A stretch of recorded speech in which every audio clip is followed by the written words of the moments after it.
Revenons aux trois principes clés de la loi de 2005.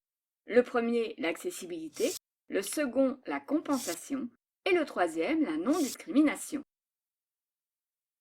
Regardons la définition de l'accessibilité. L'accessibilité permet l'autonomie et la participation des personnes ayant un handicap en réduisant, voire en supprimant, les discordances entre les capacités, les besoins et les souhaits d'une part, et les différentes composantes physiques, organisationnelles et culturelles de leur environnement d'autre part. L'accessibilité requiert la mise en œuvre des éléments complémentaires nécessaires à toute personne en incapacité permanente ou temporaire pour se déplacer et accéder librement et en sécurité au cadre de vie ainsi qu'à tous les lieux, services, produits et activités. Cette démarche fait progresser également la qualité de vie de tous les membres de la société. L'accessibilité, donc, qui, selon la loi, consiste à rendre possible l'accès à tout pour tous, tel que le slogan à l'époque l'énonçait. L'autonomie est souvent une donnée peu comprise de l'entourage. Certains diront « mais on va l'aider », alors qu'une personne souhaite pouvoir aller et venir comme elle le désire, sans compter sur un tiers pour agir dans son quotidien. Cet article pose clairement la question de l'environnement. Si l'environnement est accessible, la personne peut alors être autonome. Il s'agit de l'accessibilité au sens large. Tous les aspects de la vie du citoyen sont concernés. Le cadre bâti, les transports, la voirie, l'école, l'entreprise, l'emploi, l'administration, le sport, la culture et les loisirs. Elle s'adresse à toutes les personnes, quel que soit le handicap, ce qui implique des situations d'accessibilité multiples, physiques, sensorielles, matérielles et pédagogiques. Elle concerne des contextes variables comme la formation, l'emploi, le logement et le tourisme.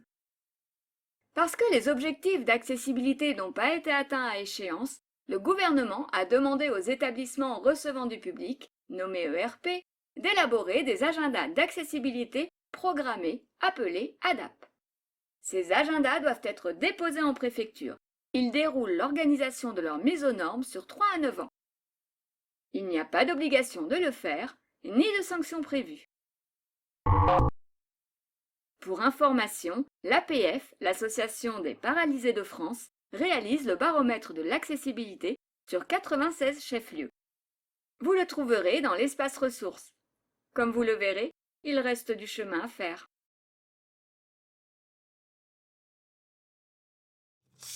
Le décret numéro 2017-431 du 28 mars 2017. Nous vous présentons un extrait du décret relatif à l'accessibilité et qui concerne les établissements recevant du public. Il sera à disposition dans l'espace ressources. Il s'agit pour un établissement recevant du public de créer un registre comprenant divers documents. Les prestations proposées par l'établissement, la liste des pièces relatives à l'accessibilité, la description des actions de formation du personnel accueillant les personnes en situation de handicap et les justificatifs de ces actions de formation. Enfin, le registre en lui-même, sa mise à disposition et son actualisation.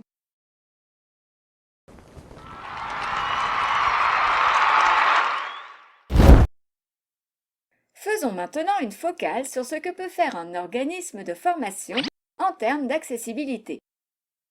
Nous nous appuierons sur le décret numéro 2006-26 du 9 janvier 2006, que nous vous invitons à lire car il cible un certain nombre d'adaptations possibles.